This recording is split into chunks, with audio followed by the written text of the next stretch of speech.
Hello, so today I'm going to take you through the process of how I edit my images before I post to Instagram. I've had quite a few people ask me how I edit or what I edit with. So, as the saying goes, those who can teach. In my case, I don't know if I can or if I can even teach, but I'm going to try. So, um, I edit with mostly with Photoshop CC, as you can see. Photoshop, Adobe Photoshop have a creative cloud that you can subscribe to monthly for a relatively cheap payment of £8 something, £8 15ish, and for that you get access to Photoshop and Lightroom. And I think that's a bargain if you are going to take taking photos and editing photos seriously. Then I think it's something that is good to subscribe to. So I've got Photoshop opened up right here. So what I am going to do is go to look for my images. So with this, what I normally do is open up Adobe Bridge, which normally comes with Photoshop. Now, with Bridge, as you can see, it gives you on the left hand side, you have the folders where you can access all the photos on any file, either on the computer or from your camera, your SD card or your CF card, basically. So today I'm going to go for an image that I shot a couple of weeks ago when we had sunset in London. Yay! So let's see. Let's go get the image. Right. So, okay. What I'm going to do is restore this to default because I've sort of edited it already. So I'm just going to start from scratch as if I've just shot the image. So double tap on the image to open it up. And what you have come up is your camera raw, which basically brings up the raw image that you've shot as on camera. Now, when I shoot sunset, what I normally tend to do is underexpose my shot. This gives me a lot of room to play around with my image because by the time I add filters, which I normally do, and other stuff to the photos, I sort of need a lot of room to do that. So I kind of underexpose in camera and then make it how I want it to look while post-processing. Okay, so what I will start with is try to adjust the exposure. Now, if I click on auto, as you can see here, let me show you. So right there is where it says auto. If I click on that, that shows you what the camera is suggesting. It's not the end all that the exposure should be, but then that's because it doesn't understand that this is supposed to be a sunset shot, and the value it's given me is 0.265. So what I tend to do is sort of go a stop down from that. So I go 1.165,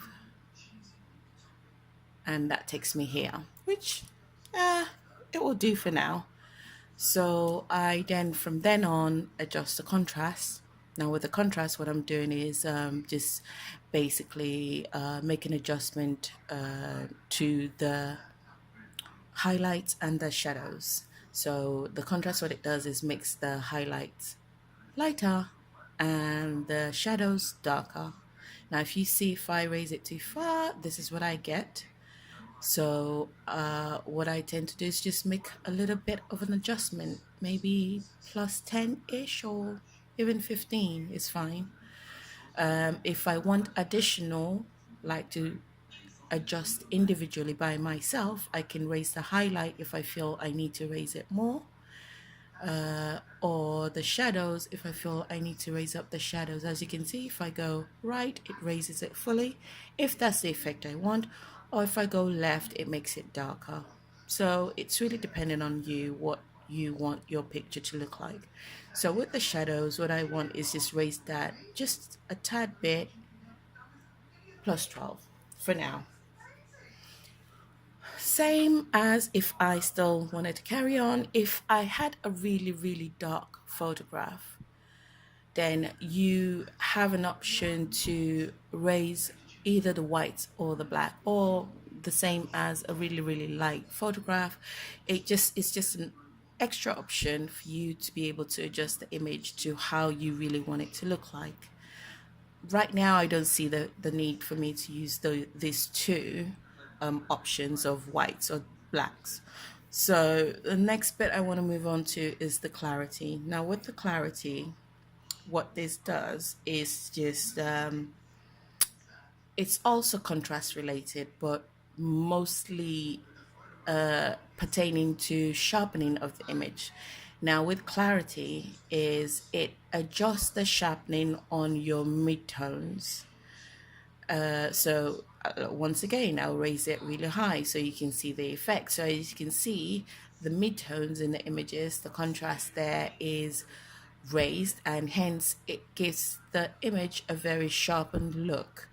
So with that, I am going to raise this lightly. Now, because this is sort of architecture related, I can be free with using this. If this was a portrait I shot and was editing, I sometimes will not even bother touching clarity because it's not a very good effect on the skin, because it gives a very haloed effect on the skin, so I wouldn't go there.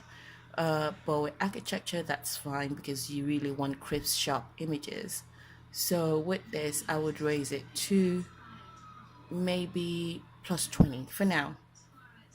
The vibrance, yes, I would increase the vibrance because it's a sunset shot and we want the vibrancy to come out of the image. So let's raise that to 45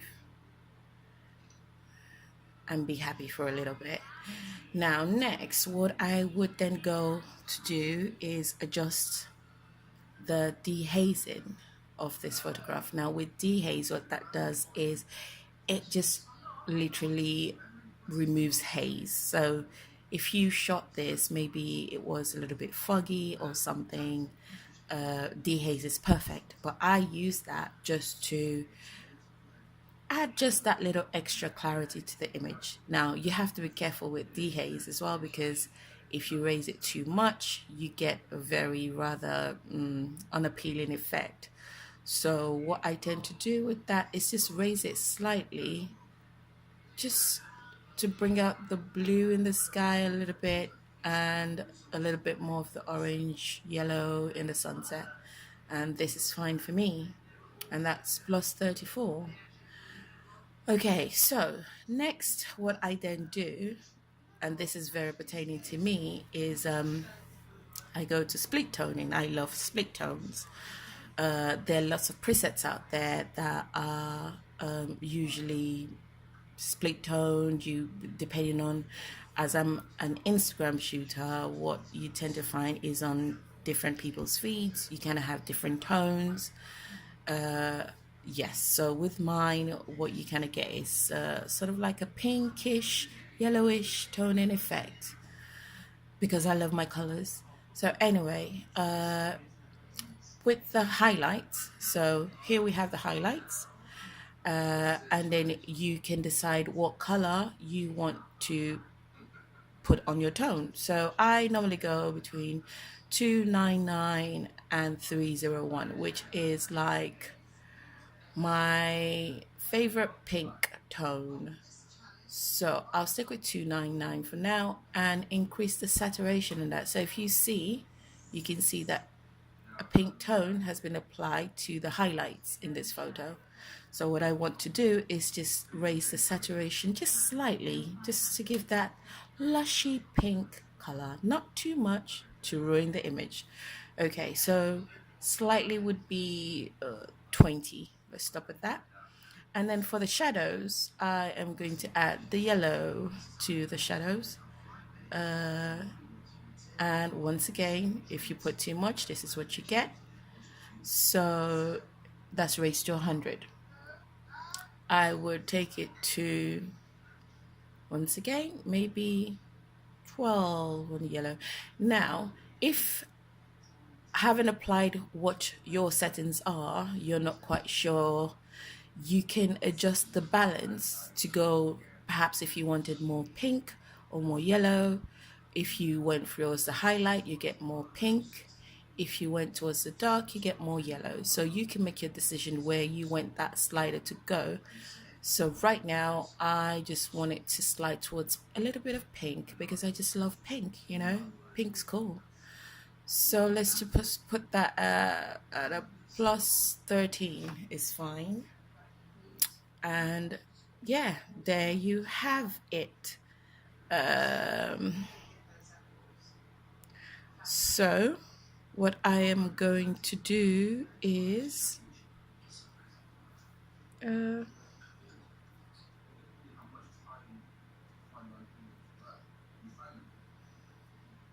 yeah, bring it up a bit so you can see the effect. Now, with this, as you can see, I have been lazy and I have not cleaned the sensor of my camera lately. So you can see, let's get into that, the dust spectacles in the sky. Okay, that can tediously be adjusted in Photoshop. So let me show you how you can get to do that. So after I've made all the adjustment I want in Adobe Camera Raw, I open it up in Photoshop. And there you have it. So that's the image and it's been imported from the bridge to Photoshop. As I was saying, dirty sky, full of dust on my sensor.